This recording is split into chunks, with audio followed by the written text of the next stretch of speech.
May nabasa ko kanina, yung mga Pinoy daw, they're taking over yung scamming operations. I think it was quoting, the story was even quoting you. So, hindi ko malaman, is this technology transfer? Are we learning?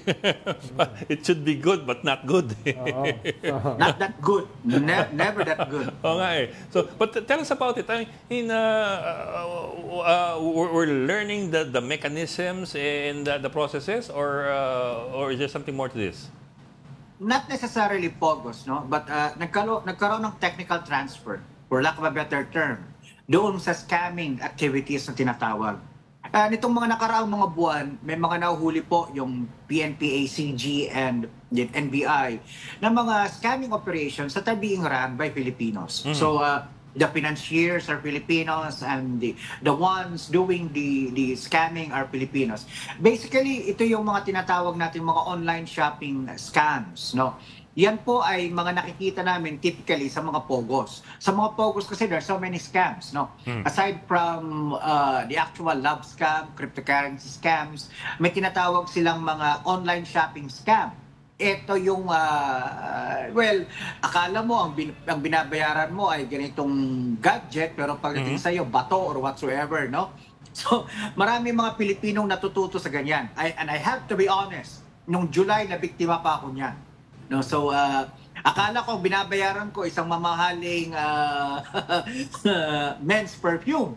Na paborito ko. Kasi half the price eh. So, ewan ko ba, siguro sobrang pagod ko, pati ako napapaniwala. Pagdating sa bahay, pabango nga, pero peke. Yung, tawag doon, mga knock-offs, so to speak. So, mga Pilipino natututo na po. Pero lahat ito galing doon sa kanilang mga natutunan sa mga POGO. Paano ang offensive nyo rito, attorney? No? Paano nyo tutugisin itong mga ito?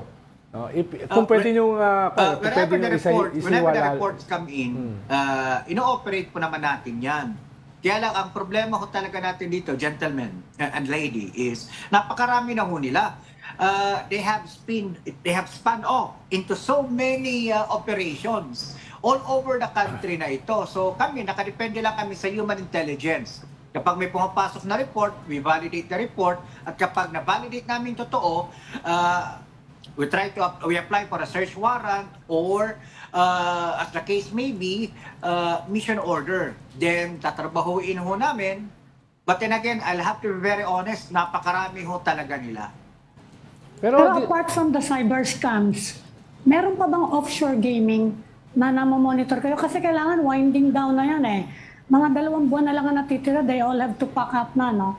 Sa ngayon, kasi may mga report na tuloy-tuloy sila eh. Although natututo na daw silang mag-deflect ng attention ng especially our agency. Meron ba kayo na-detect na gano'n na kasi napakalaking pera niyang offshore gaming eh.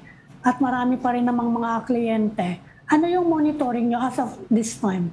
I'll be honest, Amy, meron pa po. Tuloy-tuloy pa po sila. Today is October 16. Technically, yesterday was the last day of all working visas, 9G visas, and alien employment permit as far as POGOs or internet gaming licenses are concerned. As of today, October 16, lahat po yan illegal na. So, technically, there should be no one working in an IGL as of today. Ang ginagawa na lang po dapat ng mga IGL ngayon ay yung mga tinatawag nating winding down activities such as pagbabayad sa BIR, separation pays, and so on and so forth. So lahat ng mga foreigners na may hawak dati ng 9G visas associated to POGOs, they should be using the 59 days given to them by the Bureau of Immigration to sell whatever properties they have, to buy their tickets, basically to settle their affairs. But no operations na. Tama mo ba? Technically, Ed, wala na po dapat. Pero may namomonitor po kayo. Tuloy pa rin. Offshore gaming, ha? Yes, ma'am. Amy, marami pa po tayong monitor, no? So, this goes to show how big a problem this is. Sapagkat ilang taon ho kasi silang namayagpag. To be honest about it, February 1, 2023 lamang po namin ito sinimulang trabahuin bilang komisyon. Sapagkat binatawag po kami ng Pangulo at ang sabi ng Pangulo, binibigyan ko kayo ng marching orders to go after online scams. So when we got that marching order from the President to the Executive Secretary, nagtrabaho kami. Kaya lang, little did we know na gano'n na pala kalaki ang problemang ito. Akala namin we could do this in 1 year, but we're practically more than a year now since February, and we're nowhere near 50% of our target. Pero attorney, sabi nyo nga ay... Director lang po, doctor lang po. Director Casio. Doktor. Habang Thank you for the nangyayari... promotion, by the way, Sec. Habang nangyayari ito, sabi nyo, medyo rampant pa, no? Meron ba kayong ginagawa ngayong mga raids? Paano? So far, wala kami nakikita sa news na mga nahuhuli. So, tuloy ba yung enforcement? We went to Binyan, Secretary. We went to Binyan. We made sure that the operations of New Wave Technology, yun pong hawak ni Boss Ahaw, o yung tinatawag natin si Ling Shunhan. Kahapon po yan. Yan nakikita nyo sa video. Sinigurado po namin na sarado na po yan. Kaya lang, personally, I was expecting nandun pa yung mga ebidensya.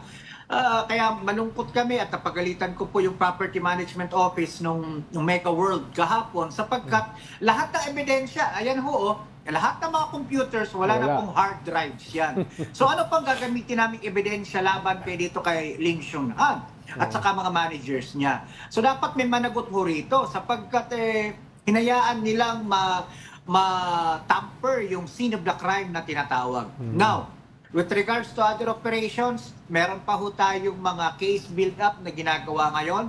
In the next few days po, tuloy-tuloy ho kami sapagkat being a presidential agency, we take to heart the presidential directive na dapat lahat ng mga pogos, legal or illegal, may permit man o wala, ipapasara ho namin.